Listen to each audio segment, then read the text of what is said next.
If the headline text on your graphics suck, then unfortunately, your viewers are probably just going to keep on scrolling. Yep. It's true. The headline text on your graphic is one of the most important elements of your entire Canva design, no matter what you are creating. From Pinterest pins and Instagram graphics to YouTube thumbnails and your blog post featured images and everything in between. There are some simple design tips that you can apply to make sure that your headlines are working for you and not against you. So if you want to learn how to make your headlines pop, stick with me because in this video, I'm going to share with you the two biggest things that you need to focus on when creating your text headlines. And I'm going to show you 5 simple design techniques that you can apply to create more effective and, most importantly, more attractive headlines on your graphics. Welcome to my channel. If you're new here, my name's Kristin and I share branding and graphic design tips, tricks, tutorials, and productivity hacks for personal brands and online entrepreneurs who don't have tons of time to waste in Canva. There are 2 really important things that you need to keep in mind whenever you are creating a text headline on one of your graphics.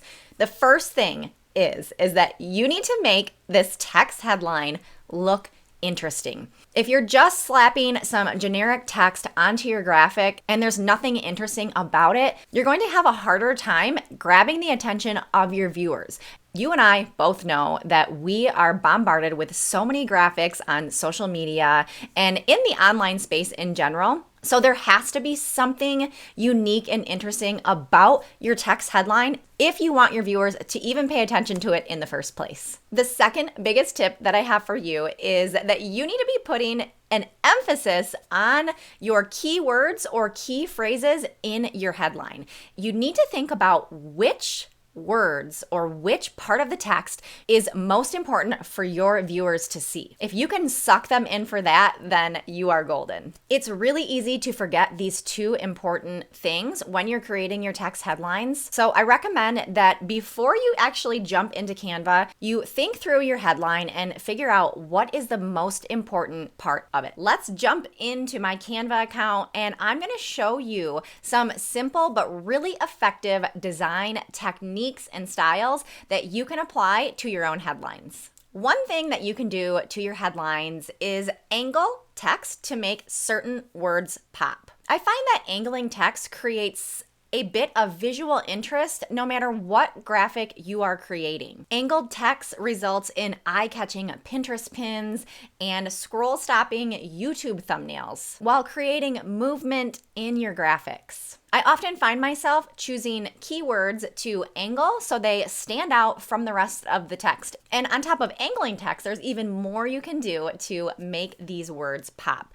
For example, you might underline the text. You may add a rectangle behind the angled text to make it pop even more, or you might select the whole entire block of text and angle it all. You can add borders around the text. You can get really playful by mixing up the different angles of your different pieces of text. Another fun design technique that you can try in your headlines is to match the line widths of your different boxes of text. This creates a really big and bold statement and has a tendency to stop people dead in their tracks. It's great to use when you have a specific space that you're trying to fill, like I did in these Pinterest pins. You can easily achieve this look in Canva by having your rulers visible and pulling the guides from the left side of your Canva document, typing your text, and sizing it to fit within the bounds of the guides. I love the look of this big blocky text, and I personally find it really eye-catching, and I'm sure your audience will too.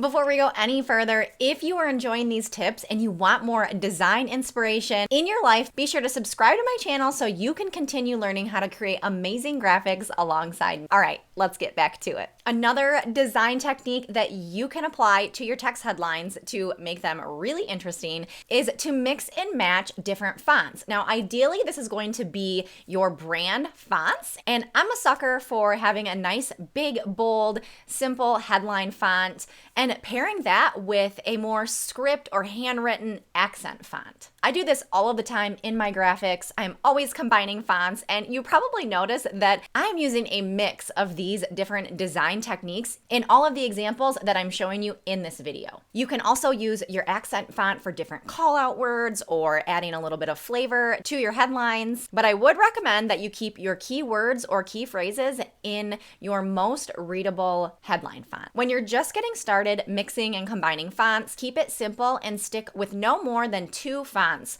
for any graphic that you're creating. As you get more comfortable working with your brand fonts, you're going to find new and exciting ways to incorporate them together in all of the different graphics that you're creating. When you are incorporating your text headline into your graphic, please do not forget about white space. In fact, when you're looking for photos to use in your graphics, always consider how you are going to incorporate the text into the photo. Look for images that have natural white space, as this is a perfect location for you to drop in your text headline. I love styled stock photos for this reason, because a lot of styled stock photos will actually have natural white space built in to the shot. If you found the perfect stock photo and it doesn't have all of the white space you need, I recommend using one of Canva's gradient elements to create that white space that's going to be a perfect little place for you to drop in your text headline. And one more thing about white space, it doesn't have to be white. White space refers to the empty space in any graphic or photo. And this graphic right here is actually a perfect example of using non-white white space. Can we call this blue space? Another design technique that you can apply to your headlines is experimenting with some of Canva's text effects. I have 3 go-to text effects that I am using all of the time in my graphics, and that is the outer glow, I think it's actually called shadow in Canva, the curved text, and the drop shadow. You do want to be careful when you're using these text effects, and you need to be using them with intention. And I don't really recommend combining them because that's just going to make your graphic look unprofessional. You can use the shadow text effects to make your text pop off of the background and give it a more dynamic and layered look. And I love using the curved text effects when I'm wrapping text around a circular shape. I use the drop shadow text effects to give my headlines a little bit more dimension and help them stand off of the background. The drop shadow comes in really handy too when you have text that is maybe overlapping a part of your graphic, making the text a little bit hard to read. Adding a thin drop shadow to your text will ensure that all of your text is readable no matter what it is on top of. To access all of these text effects that I've mentioned, just click on your text, pop up to the effects, and this is where you are going to see the different options that you have available for your text. Creating text headlines that not only look interesting, but pop and grab your viewers' attention is something that I know you are capable of. And if you're ready to learn more about branding, graphic design, and using Canva like a pro, then be sure to sign up for my free design training, Design Class 101. I will drop the link in the description of this video. Give it a watch and feel confident to take control of your brand, your graphics, and your Canva account. I can't wait to see what you create. Bye!